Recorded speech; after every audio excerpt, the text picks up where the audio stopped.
There are things in our history that you probably never imagined. Switzerland, for example. You know where Switzerland is, right? That beautiful little country where my grandfathers come from, in the mountains between Italy and Germany. Switzerland. Did you know that Muslims were in Switzerland in force for 150 years? Very interesting. How did they get there? Caliphate of Cordoba. The Caliphate of Cordoba. What? And what would they be interested in doing in Switzerland? Oh, they were smart people. And how did they do it? Sea power. Because Spain is always a sea power. Portugal is always a sea power. But the Muslims in Spain and Portugal, they controlled the Atlantic and the Mediterranean. And they built incredible ships. They built incredible ships. And why did they build such incredible ships? There were also ships of war. Vikings. The Vikings. So, and why did the Vikings even appear in history? Muslim Spain and Portugal. Because Muslim Spain and Portugal became so wealthy that they dried up the wealth of Northern Europe. This is pretty well proven in economic history. And countries like what is today Denmark and Norway and Sweden and England and Northern Germany and Holland, they became poor because nobody would go there anymore. It's like there's no profit. Merchants are always looking for profit. The merchants that are in Italy and France and elsewhere, they no longer want to go north. Because what do you get there? Sheepskin, flax, wood. You go to Spain and Portugal, all you have to do is pay jizya. You pay the jizya and you're protected by the state. And then you get gold and silver and silk and oranges and lemons and everything in the world. It's really amazing. This is true. And I could even tell you, because you had people at the University of Michigan who were the masters of this. I don't know if the one in particular is still alive. His name is Ehrenkreuz. Is he still alive? You know, Professor Ehrenkreuz. He was one of my companions. He was the person who worked on this. Okay, so this meant the Vikings have to come out. And the Vikings, you probably have seen movies about Vikings. Those are usually exaggerated. But the Vikings come out. Where did the Vikings first go? Lisbon, Portugal. Great Muslim city. Great Muslim city. And they sack it because Lisbon had never been protected from the Atlantic because of the fact they didn't have any enemies on the Atlantic. And they sacked Lisbon, and they took out of it tons of goods and women and children as well. And then they come down to attack Seville. These are all Muslim cities, Muslim ports. And the caliph at that time, his name was Abdurrahman III. He said, he was building the Mosque of Cordoba. And he said, I won't put a brick on another brick until we get rid of these fire worshippers. He called them fire worshippers. He also called them Normans, Northmen. Norman, they called them Northmen. They called themselves Northmen as well. He said, I won't do, he said, stop the mosque. He said, we will fight these people. We will defeat these people. We'll teach them a lesson. You don't do this to our cities. You want to trade with us? That's one thing. But you want to do this? No, we will teach you a lesson. And the great Maliki scholar of Cordoba at that time is one of our famous teachers, Ibn al-Habib. He said, you are the Khalifa. You know, he didn't say you can chew gum and walk at the same time. They didn't chew gum then.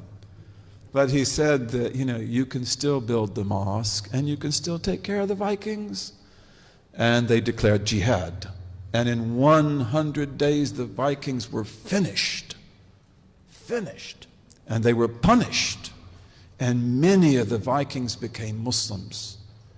And they were settled in Spain in a city that I visited called Jerez de la Frontera.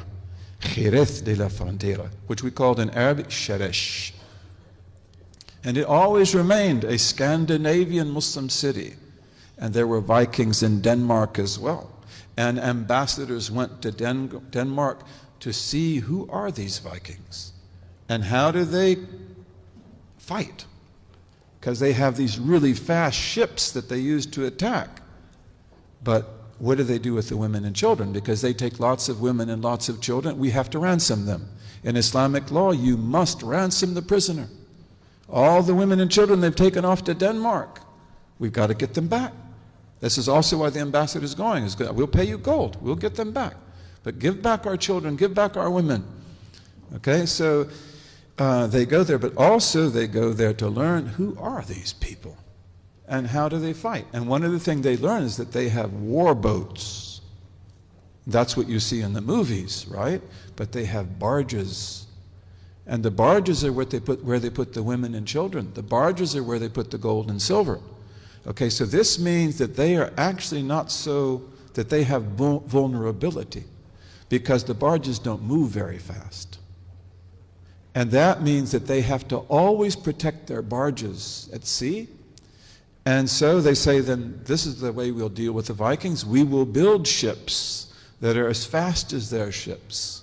And our ships will have cannons on the front, which they call nefalta. Nefalta means naphthalene cannons.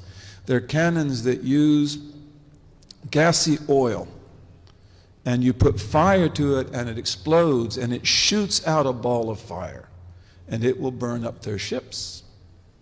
And then on the back we will have archers with crossbows and with regular bows. And if you want to look at, you've seen how samurais have made swords?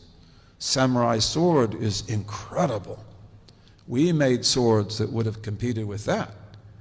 We made arrows. We were really good at what we did.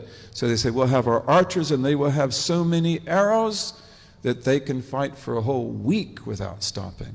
And then we'll have boarding areas because we're going to conquer the Vikings at sea.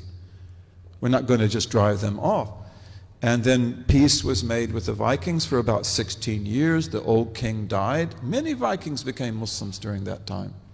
The old king died. The new king said, the old king made the treaty. I didn't make the treaty. I don't agree. And so he came back, to maybe attack Lisbon and Seville or other cities. There are lots of cities in Spain and Portugal. But also they said set up towers along the whole coast. And you can go there. I'd love to take you there. The whole Portuguese coast still has those towers. And the Spanish coast also has a lot of those towers. But they were really needed in the Portuguese coast. And these towers are so close to each other that they can send smoke signals, light signals, mirror signals. And they have a whole code to communicate. And then any time a Viking ship appears, you send the signals out, whether it is day or night, and we go out and get them on the sea. You've got to fight them on the sea. You cannot let them attack you on land. And so the Vikings come back. The first time when they attacked Lisbon, they had like 50 ships. The second time, they had almost 70. 70 warriors. 70 ships of warriors, of Viking warriors. And the Muslims attacked them at sea. And they burned half the fleet. And they took all their barges. And the rest of the fleets escaped. And they went into the Mediterranean. They attacked Morocco, Nadur. They attacked other places. Okay? And that is one of the most important battles in history. You remember that when you studied in school. You never heard about that, did you? But that is one of the most important battles in human history. And then those ships they will then take to Majorca. All of the islands of the Mediterranean were Muslim islands. All of the islands of the Mediterranean embraced Islam even before Spain and Portugal. Majorca, Menorca, Ibiza. Have you ever been to Ibiza? Ibiza. What word is Ibiza from? It's from Arabic. Yabisa. Dry island. Yabisa. Ibiza. And then they establish ships in Majorca, and on that basis they go up to Switzerland from the Rhone River. Very, very interesting. Very interesting. We have got to write history. We've got to write history. We gave a lesson in Detroit, on African roots in America, African Muslim roots in America, and also pre-Muslim roots in America. And that's not a dream, that's not an illusion, that's historical fact. But why didn't we study that in the history books? We've got to write our own history books, bi-idhnillahi ta'ala.